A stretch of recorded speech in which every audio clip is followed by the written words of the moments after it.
our very own now brings you a former prisoner, went to jail for 7 years for drugs, was also the prison consultant for the CPDRC for 3 years, and he dabbles in business every now and then. Ladies and gentlemen, it's Marco Toral. Sir? Hi. Hi. Good afternoon. Daghang salamat. Thank you so much for being here in this beautiful place. It's called Bintana. Yeah. Coffee house. So I know this is symbolic to you, Yeah. because you were in prison for 7 years, and I think a Bintana, a window, is like a symbol of hope for you, right, sir? Yeah, of course, yeah. Before we tell them your story, because I know that you wrote it in a book. In fact, I'm holding it right now. It's called Seasoned by Stress. Maybe you can give us a little background, sir. Who is Marco Toral? Tell us a little bit about Marco Toral. Oh, okay. My name is Marco Toral, and I'm a former inmate. But my book, or first of all, I would like to thank my collaborator who was instrumental in publishing this book. If not for him, this book would not be possible, because I don't see myself to be an author or as anything like that. But thank you to Lyndon Angan for being my collaborator in making this book, and to all my friends who had been by my side throughout the ordeal. They're all here right now. So tell us about who Marco Toral is, in a nutshell, because we don't have all day. Okay. Or actually, we do have all day. Okay. So yeah, I was a former inmate. Okay. Because I went, before Yeah. that incident, before that defining moment in your life when you went to jail for 7 years Yeah. for drugs, maybe you can tell us a little bit about who Marco Toral is pre-prison. I was in the United States working at that time. Okay. And my grandfather, he told me to come home because he's gonna build a business. But I thought that when I came home, the business was already there. But when I came home, it was all still land. We had to dig the foundation until the business was done. So after a few years, I was running the business. My bad decisions got me into drugs. So that's why I was working for my grandfather for 15 years until I got into my bad decision. So I landed in jail. So when I was in jail, like the other prisoners, I was depressed and very lonely. Before you get to that, sir, tell us about that moment when you got arrested, when you got caught. Tell us about that. Maybe you can recreate that for us. What happened exactly that point in your life? I was shocked because it was all about peer pressure, Okay. and a lady friend of mine called me up, told me that can I supply her with drugs. But I'm not in the business of selling drugs. But I was blindsided by the police. They were, right after we talked with that girl, they came and arrested me. So everything was planted. So Do you have any idea what the motive could have been? Why they planted drugs? My mom thought that it was kidnapping. Okay. Something like that, and because even the police in our place was alerted that there's a kidnapping, but they knew afterwards that I was held at the NBI. So wait a minute, I don't understand, sir. What do you mean by kidnapping? They were supposed to kidnap you instead? No, that's what my mom was thinking about. Okay. And then she even told my other aunts that they're gonna prepare ransom because they really thought it was a kidnapping. Because we were taken, abruptly. Okay. So that was the original motive of why you felt like you were entrapped. You were they planted drugs on your vehicle or on your person. No, it was that's what they thought. That's what they thought. But what do you think? What do you think? Why did they? I was held without me knowing what my crime was, because Okay. when we reached the NBI office, we saw already there was already drugs taken from us. So, So what I was hoping that following day I'd be out because they might arrange the but days passed by, and then it even reached 1 month already. So when they transferred us to Mandawi City Jail, I said, when am I going out? It was like December 10, 2002. So I thought, they just transact with the police and, set me out the following day. But it didn't happen. I was hoping and hoping until nothing happened. Until it reached 7 years. At least until it reached 7 years. But you still haven't answered my question, sir. What do you think was the motive? Why did they plant drugs on your person, or was it in your car, or was it in your pocket? Where was it planted? In a truck. In your truck. Okay. So do you have any Probably it was like intuition about it? Sibling rivalry. Or Okay. something like that. All right. So you were in prison for 7 years while the case was still being tried, right? Sorry. So why did it take such a long time? 7 years. That's a long time for very long time for somebody like you, right? You had the resources. You came from a prominent that's what I was family, thinking. right? I was thinking that I might just go out the following day, but it took the long way. So every time we have a court hearing, it always gets postponed. Like the hearing is today, and sometimes when you go to the court, they say that it's postponed because the judge isn't here, or the judge is doing something else. So it's gonna be. So they drag out for 7 years. Yeah. It dragged out for 7 No, years. actually, it was 3 years and a half in the court in Mandawi, because Okay. I was convicted 3 years and a half later. But Okay. it reached 7 years because after I got convicted, I filed an appeal to my case. So instead of going to Muntinlupa, I was sent to Rehab in Lahog. So I stayed there for another 3.5 years. That's why it's 7. That's 7 years. So tell us about your prison experience, sir. Maybe you can start from the beginning, what it felt like when you felt like this is real, man. Yeah. I'm not gonna be able to get out of here, anytime soon. Yeah. Tell us about how you felt at that time, sir. At first when I came into jail, I didn't know what to do. I didn't know what's gonna happen next. And the worst part was that after a few weeks, my wife, actually Karen is my second wife.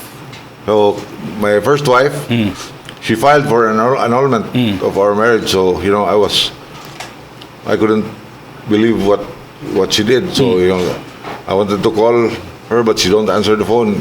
I wanted my son to come and visit. She don't allow it. So after a few months, I realized that I did something wrong. So okay, it's okay. Well, I'll just keep it like that. So in the first few days of your time in prison, she filed for annulment? Yeah. So that was the first thing that shocked me. That shocked you? Yeah. Not even jail itself, No. but Because- the fact that she gave up on both of you, right? Yeah. In fact, Mandawi City Jail, the land that where Mandawi City Jail is situated was donated by my grandfather, which was part of a reclamation area, and so going into jail the first time or first day, I saw a lot of my friends inside. So it was like, okay, so I'm here. So yeah, that's it. So Di ba, sir, naman ay faces of grieving, right? Like you were in denial first before you can accept your plight. Yeah, but- were you in denial in the beginning? Because like you said, you know, you come from a prominent family. I can get out of here anytime. Yeah, I was- man, you know, I was like- the property in which the jail is the, you know, owned by my family, right? So I'm gawas ako diri eventually. No, yeah, Did you feel that? Were you in denial for a while and then eventually accepted the fact that you were in jail, or you were still in denial until the last day of your? I can't really believe that I was in jail for 7 years. And, you know, when I went inside, you know, I saw a lot of my friends, so I couldn't say that I was in denial because, you know, okay, let's come and party, you know. That's okay. So, but, you know, it was all psychological, like, that hit me. So, like, you know, my wife filed annulment, and you'd go crazy because, you know, if you try to call on the phone and they don't answer, you know, it was like killing me. Describe to us, sir, because we see a lot of prison movies or prison TV series like Prison Break, for example, or The Shawshank Redemption, and all of those, the Green Mile, and mga prison movies. But I know it's different, especially in the Philippines, right? Maybe you can describe to everyone, sir, what's it like to be in prison? It's like going through hell. You know, in the States, the prison there is like, they're very cool because, you know, they have good food and they have, you know, enough space. But here, it's like, if the capacity is 500, there's 1,500. So how are you going to fit another 1,000 in a 500 space? So it's overcrowded. What else? Aside from the size and the space, how about the people Food. that you meet? Are they tinuod ba na sa mahadlo ka makahuga og kaning sabon kay kumutmutuwad ka basig Dili man. Wala man na may tabo. Di man na may tabo. tinuod na, sir? The worst thing that happens inside, kung makasa ka, Okay. bunalan na ka kanang paddle ba? Okay. So, more na pinakagrabe nga kon, pero Okay. may nanang ubat surya, di na tinuod. Thank goodness.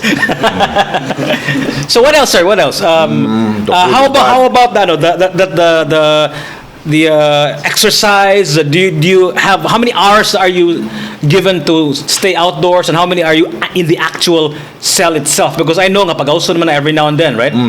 I was lucky enough to be like, I have special treatment from the warden.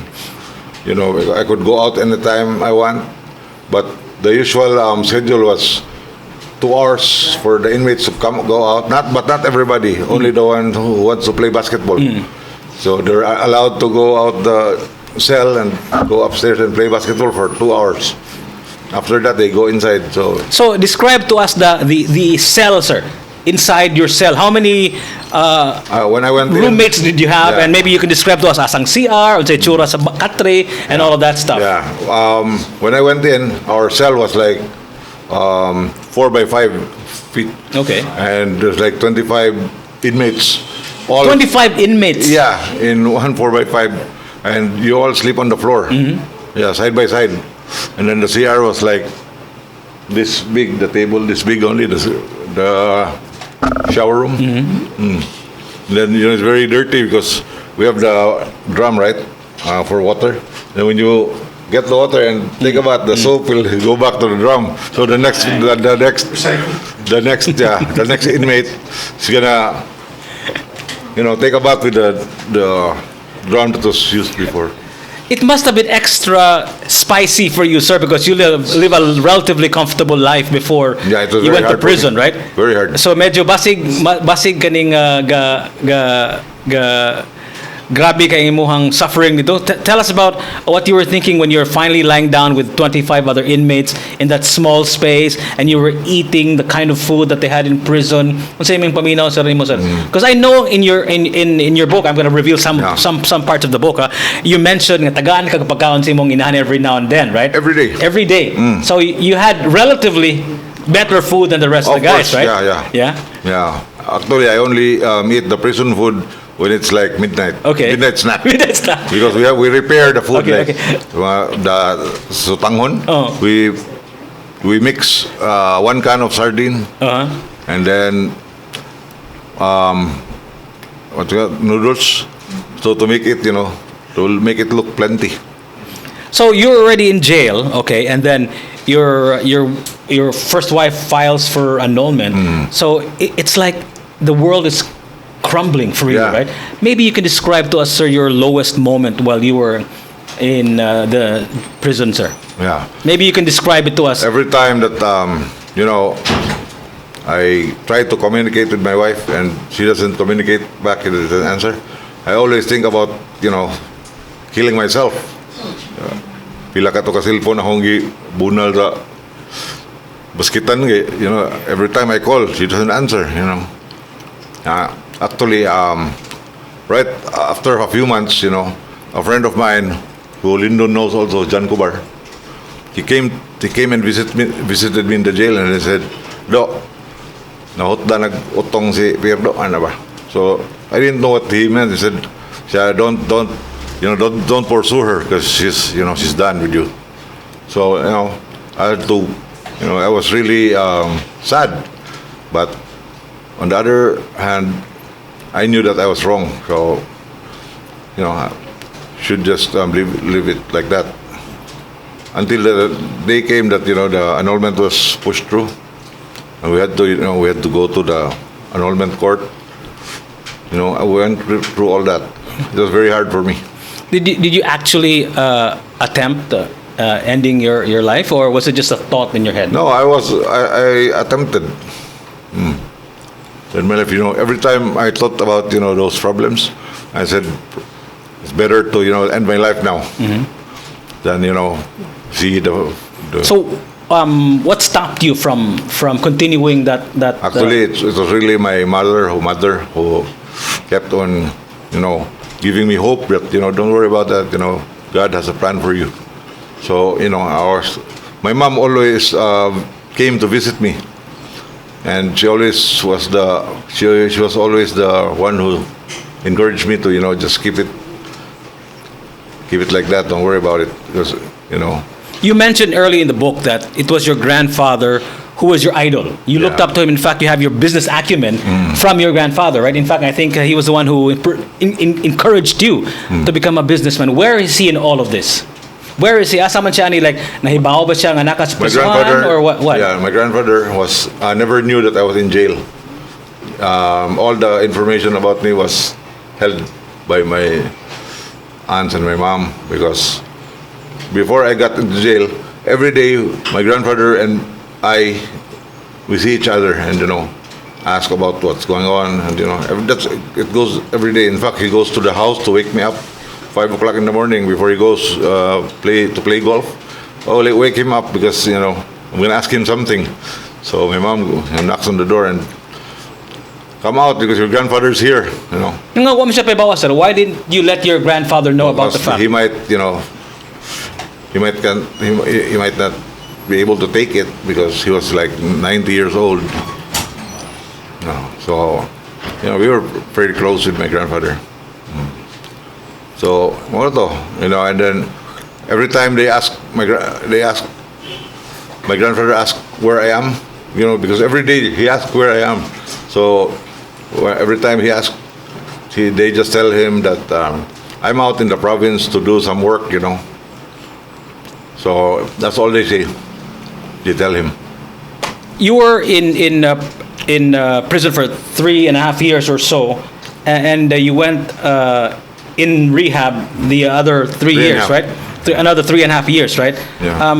You come from a prominent family, but yet your case was tried for such a long time, right? Yeah. Dugay kay imong hustisya ba? Actually, Why do you think that is, sir? Like, and you have the resources. You could have easily jumped leapfrog the other cases. What do you think happened, sir? Actually, they were making money out of us. Okay, all right. They were bleeding us, like. The bigger question here, sir, is what does that speak of our justice system here in the Philippines? Ngano man nga dugay man kayo atong kaso? Ngano man, sir? How can we change that, perhaps? That's what they call that justice delayed is justice denied. Exactly, yes. So what happened to mine was that I had 4 cases, 4 court cases. I had one illegal possession of firearm. The other one was selling and paraphernalia. So there was 4. So they kind of juggled it, but like this hearing, this case, then next hearing, another. So that's what dugay kay sa mo, dugay kay Ah, naman. okay. Oh. Imo ang mga co-prisoners na Okay. walay resources. Loy kayo. I can imagine they probably have it worse, right? Maybe you can tell us a little bit about how they feel about your situation and their situation. Tungkol sa may madunggan mo, sir. Ilang mga kaso nila. Sila good, like all the other inmates, their lawyers are public attorney's office. Yeah, the PAO always doesn't have enough lawyers to represent them. Because me, I had my own lawyer. It even took 7 years. How much more for them? So, kung sa PAO lang, dugay-dugay pa sila makalaya. So after 3 years in prison, you're finally in the rehab, right? Yeah. In rehab for another three and a half years.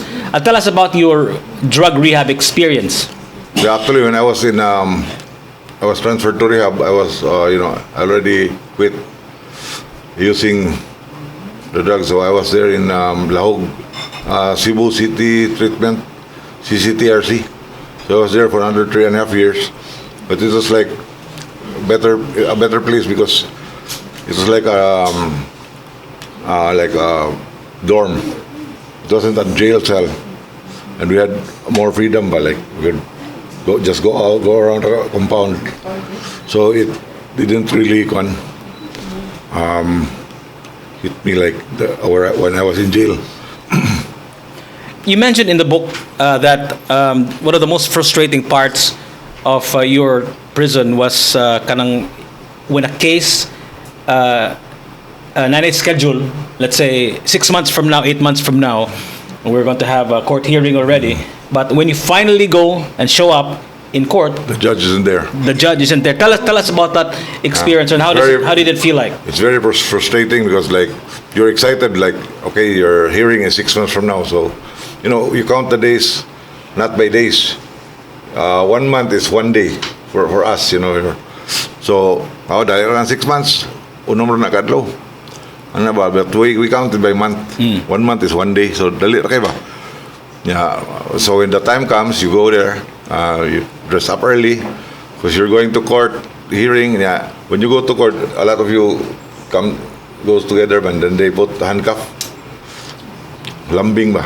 So there you go inside and sit in the Lambing. court. So, and after that, when the clerk of court tells you right away, tells you that okay, the judge isn't available. She has a meeting.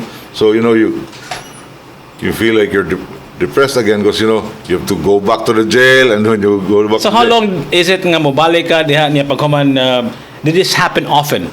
all the time. Okay. Murag among case, it wasn't really like heard step by step. It was like laktaw lang ba. And the next time you're already convicted. Ano ba, murag lisod kayo sabton ba ka, like.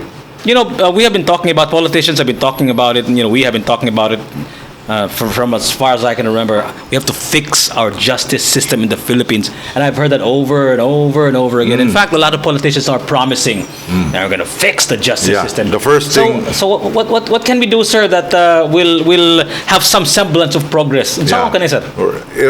Like right now, they're doing a good thing about it now because first they wanted to do was to decongest the jails. Like we had a lot of overcrowded jails, so they made a move like this plea bargain. So like if you tell the court that you're guilty, you can plea bargain, you can go out of jail. But your record is there, your name's there that you're convicted because you pled guilty. So a lot, like CPDRC before when I was there, it was like 4,000 prisoners. Now it's only 900. 900 na lang. Bumay lang nabilin. Yes. So you did eventually become the consultant for CPDRC, right? Yeah. For 3 years after you went out of jail, after your case was finally completed, was finally in 2009. there was some resolution to your case, right? So tell us about how you felt. Nga finally nakagawas na ka, sir. Tell us about that the feeling that you got when you finally found out na gawas na ka. Purti na ulipay. What was the first thing that you ate? What was the first thing that you did? You know, the lawyer came to the rehab and he was bringing like a brown envelope. Kung saan na, muna na akong kalayaan na ako. Kaya, relax lang diyan na. So he went to, talk to the director of the rehab. So after like 1 hour, came back, okay, let's go. What? I was shocked. Ay, salamat, laya na ko. So what I did first was that when I reached the house, my mom was there, but she didn't realize yet that I was already free. Because, our lawyers and everybody else, they're very secretive. They don't tell you about what happened, They just keep it to themselves until you ask them. So first thing we did was, we went to Baguio. Spent like 2 weeks there and on vacation. Why Baguio, sir? Wala lang, kaya ako to Baguio. Okay. And at the time I had no wife, so like an 6 Baguio rin sa amin. So you were already on the prowl, on the hunt already, immediately after jail, right? Oo. Huh? Oo, kuya. I'm curious, sir, before we talk about your stint as a jail consultant, was there any form of procreation, any form of sex in jail, sir? Wala. Sorry, I had to ask that question. Huh? Secret.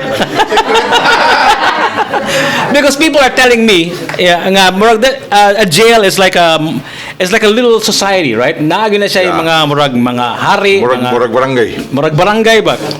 So Especially in CPDRC, it was like a community. so nga mga pinakadugayan na sa presohan, sir, unsa man mga hari na do, sir, unsa man mga Depende. na hierarchy dito. No, depende. Yung mga karaan na kasanan. Wala na sila appeal kay tiguwag naman kay sila. Kung nasa yung mga big timer na grupo sa nila. Naapoy kaningan madunggan ako sa yan, drugs kuno sa presohan, tinuod na. Tinood. Kana mga firearms, tinuod po na. Tinood. Nag-hand grenade. Unsa man nilang hand grenade sa presohan, sir? Ilan naman ang taguan nito mga downspout bitaw mga sandayong ba? Okay, for what? Huwat lang sila gamiton siguro or kana bang masakpan sila ana. Di pa ko man. Samo to ka preso kay punan magkaso. So maybe they're just Dagang like what I did when I work in CPDRC. First thing I did, gipa-surrender ako tanan deadly weapon. Butang miglang sa tubangan, surrender tanan. Sige, tell us about that, sir. Tell us about that the CPDRC jail consultancy for 3 years. Tell us about that job. First and foremost, tell us about how you felt when you finally were offered that job from jail. Dito kag trabaho as jail consultant. How did you feel about it? Buong ligo, from inmate to consultant.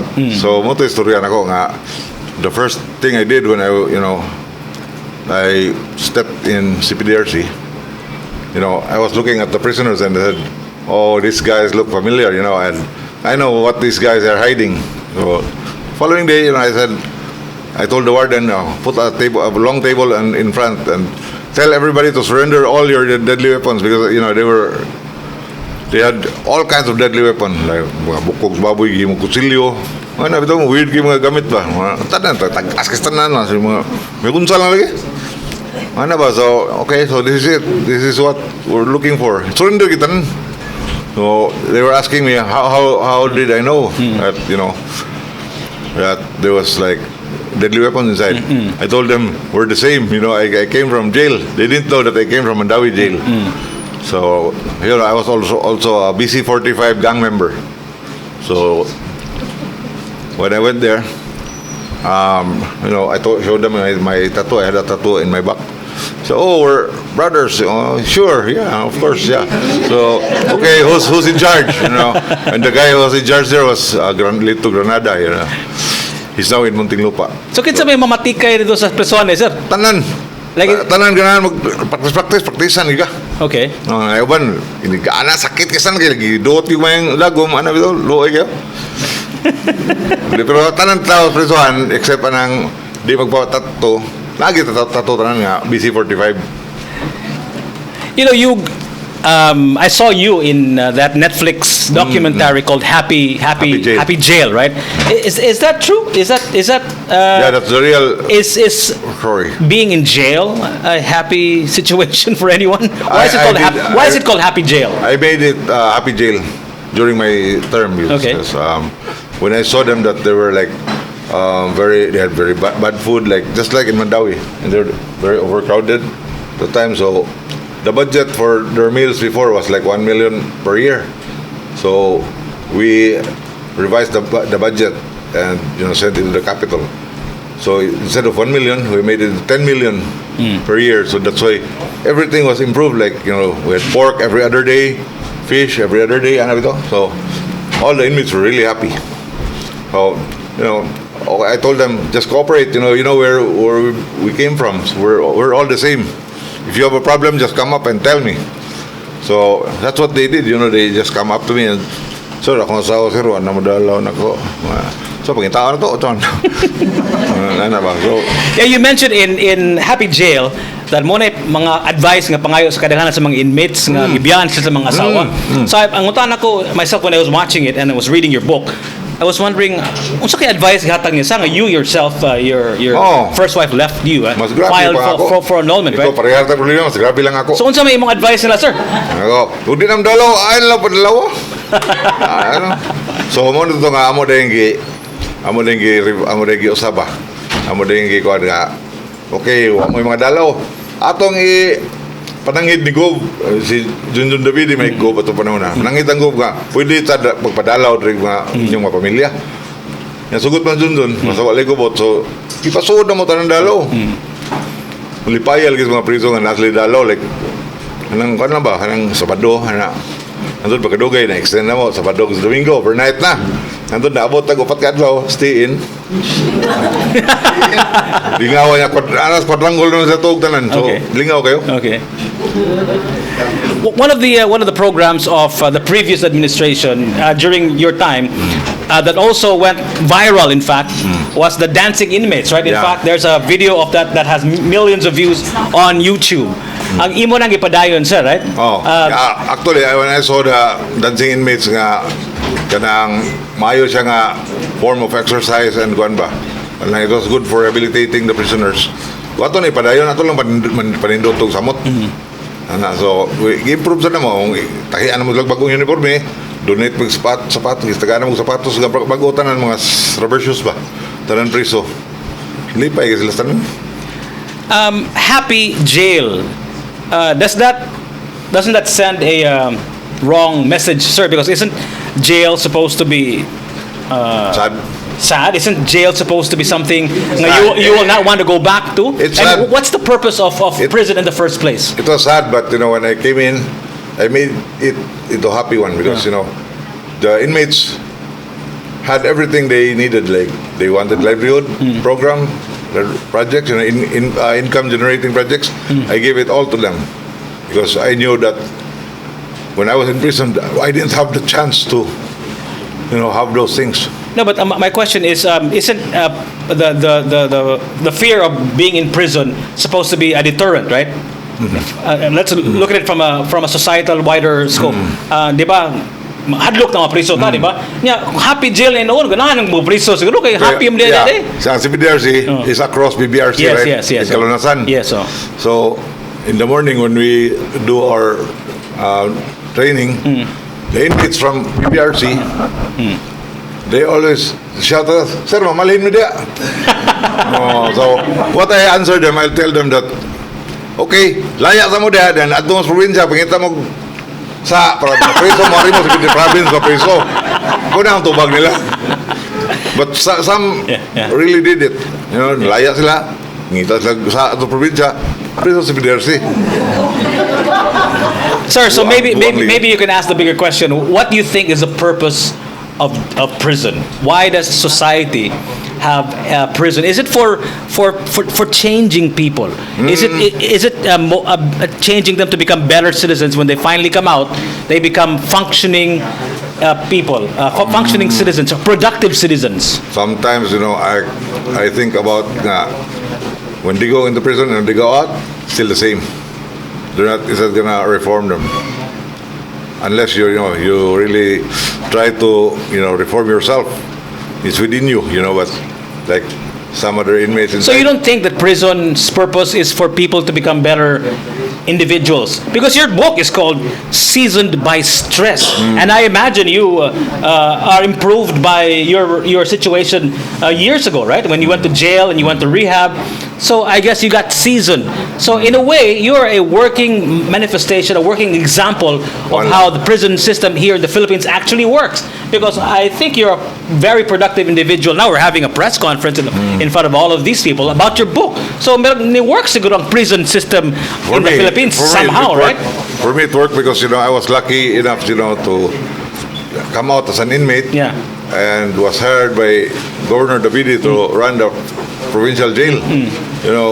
A lot of people were, they were amazed. Ano ni siya nga inmate pa niya nang mo ni consultant nga prism ni. So, na 1+1 ba like the inmates there in Mandawi. They had also friends in CPDRC, so magkontak kayo ba?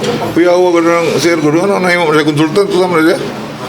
So now, I'm sure you, like you said, you're surtian ka because you come from a prominent family and you got a job immediately. Pero for the regular inmates or the regular convict, the regular prisoner, kung makagawas na siya ba, is there discrimination ba, sir? For example, mag-apply ko, Yeah. trabaho diri kaning, will I be accepted? Will I get a job? Will I be a functioning, productive citizen? At first, laya gini mo, if you came from jail, you look down ka sa mga tao. Like, I experienced that myself nga. Nigawas ako, ako mga parente, look down, yan ako, siguro ni criminal ko daan na ba. So, they look down at you, mabitaw ito nga ako, nagpabukid lang ako. I went to the mountain to, plant vegetables because I was, looked down by everybody. Until you have to prove, kuhan ka, tinarong na ka, nagbago, nakakomplete ng, so, umon na. So nagpabukid ka for how long was this? 2 years. 2 years? Okay. Ato doon sa guba. Mami nga to. Tanong sa kong ato, ana ba? Buhay sa kong baboy. Pero, ang nahitabo, naabtas bagyo, kurot sang kita ng nom. Mawagay pa yung nakorta. So, looking back at your younger self, what would the Marco Toral now tell your young self, knowing what you know now about life and all? I wouldn't, want to go back to what I've experienced. Actually, my son, his name is also Marco. He's in Manila. He's working. He's a lawyer now. So I told him that, don't follow in my footsteps, because if you follow in my footsteps, you're still going, the same way I went. So you don't follow my footsteps. I may be, if we're sugar, you're refined sugar. Me, I'm still muscovado. Brown sugar. It's a lot different. Yeah, the upbringing, tells you who you are. So you must have been catching up with your time with your son after you went out of jail, Oh, yeah. right? Because you were gone for such a long time. Yeah. When I got out of jail, first thing I did was to contact my son, and then we met at the restaurant. I told him that, Jel, I'm sorry for what I did. Don't follow my footsteps. So he told me that it's okay, Dad. You're still my dad. So that made me. That he still respects me. It's okay that you're still my dad. So until now we're very close. Why did you decide to write this book, Seasoned by Stress, Marco? What was the motivation? Actually, I never really thought that I would become an author, but Lyndon was very instrumental in encouraging me to write your book. Mark, write your book, because a lot of people will wants to know what you went through and how you did things. So okay, so writing the book came easy after that. What do you want? Because every person has a different takeaway from reading anything, right? Reading a book. Well, what do you want people to take away when they when they read your book? The message. Don't lose hope. Everything that comes to you, if you're in a bad situation, just don't lose hope. Just keep on going, because everything has an end. It's all things have an ending. It could be a good ending or bad ending, but it still have an ending.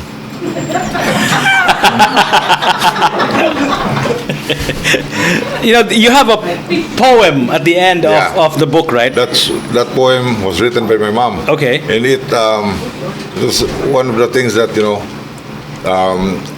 kept me going. When I read it, I always cry when I read that, because that's written by my mom from her own. She wrote it herself. You can't find it in the book, in other books. The way she wrote it. So, do you mind if I ask you to read it one more time? Yeah. Okay, so I read it to you all of them? Okay, sure. In front of everybody? As a... My mom wrote a poem because she's very poetic. So she wrote this. The title is In This Lifetime. So it is not what there is for the eyes to see, but that you believe. It matters not that one can speak, but what is spoken about. It is not that a heart possess. It is not that a heart possess, but how much this heart can feel. No matter how little you have.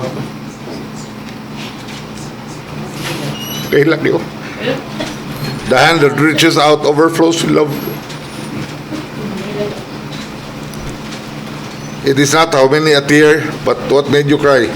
For true feelings that they may not be, as one by one they die. It is not how heavy the suffering, but how you bear them. It is not how many times life could seem impossible, but if only you keep hoping.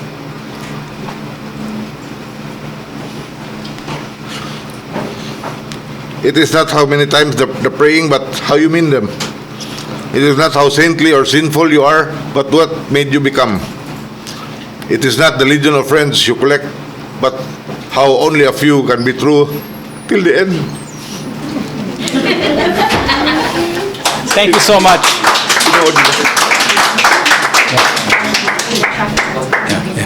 Yeah. Okay. Thank you so much, sir. Ladies and gentlemen, Marco Toral. We'll have a book signing in a few moments. And if you have some questions, maybe later on we'll have a Q&A as well. Can I go ahead, sir. Acknowledge my friends? Go ahead. Yeah. My friends who are here this afternoon, I'd like to thank every friend. Lawrence Chua from San Jose, California. Denib Tambagan from Arizona. Bad boy of Arizona. Ferdy Fernandez from Sacramento. Sacramento, no? Ronald Patalingog, Cebu City. And Cyril Gonzalez, top man in Ayala. Cyril. Yeah. Well, kuya di mga life stories sa Cyril. Paswata sa libro niya. Ex-con po na si prisoner po na si Cyril? Dili. Nagbago na siya complainant. Yeah, there's a car ko ng 777 ang plate number. It's blocking the Alex area. Bolangita, my friend. I want him to tell what we did in CPDRC that helped the inmate. We had this program, Panawagan. A lot of inmates didn't have cell phone. They wanted to call their, parents, but they can't because they don't have means. Like, they don't have cell phone. They're very poor, And me and Alex, we created this radio program. And kinsa tong gusto magpanawagan, like, because in the province they listen to radio, AM radio. So Alex was the MC and said, "Okay, panawagan, we're looking for the parents of this guy." And then suddenly the parents called the radio station. "Oh, where's my son? He's there? I didn't know that he was in there." You Alex, Alex. Ako kitang natabang ato. Anay auto ko nga 777 ang plate number. It's blocking GAN 7790. GAN 7790. Please, you're blocking the area ko no. So later on, in fact, coming up in a few moments, we will have Lyndon tell us about how you can get the book, because I know this is a book that you can't get anywhere, right? In fact, you'd be lucky to be able to get a book. In fact, we have a few units available today, personally signed by the author himself, Marco Toral. So we'll have a book signing now, and maybe Lindo Angan, the marketing consultant for the book, Yeah. will tell us how they can get. Yes, sir. You're about to say And something. also, I'd like to acknowledge my friends Janelle Quezano, si Ma'am Raquel Herrera. That was cup, Ma'am Rack. Last cup. Wala. And all my other lady friends. And I acknowledge also my wife, Karen. You know, this is the third time that you acknowledge your wife, sir. Yeah, yeah. It's a given, you know.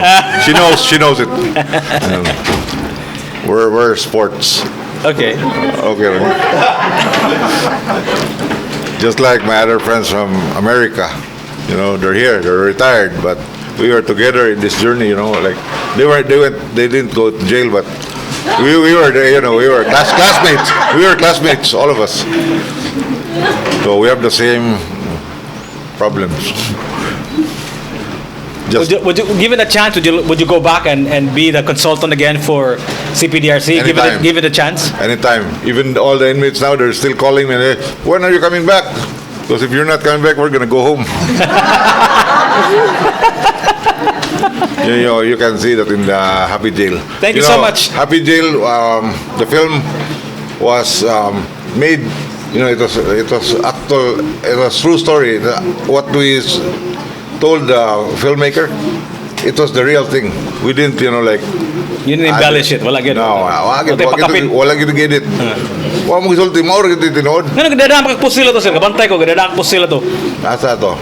During that happy jail, happy yeah, jail. ba? because you know. Is it normal? Kuya wan ko gadaan mo siya Because pusila. at the back of that door was my office. Okay. At that time, we were already cleaning the jail up. Like I told them, stop all the selling of drugs and everything.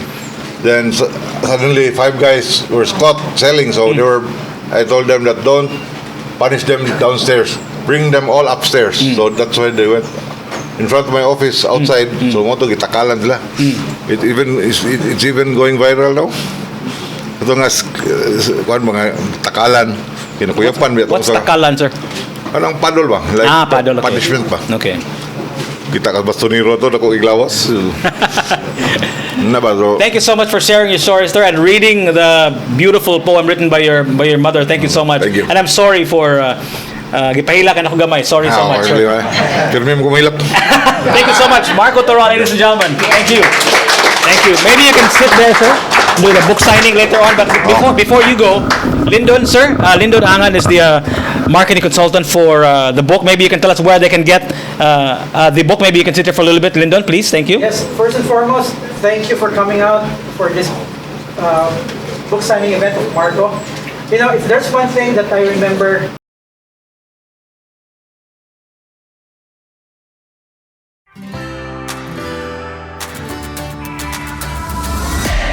Life means more.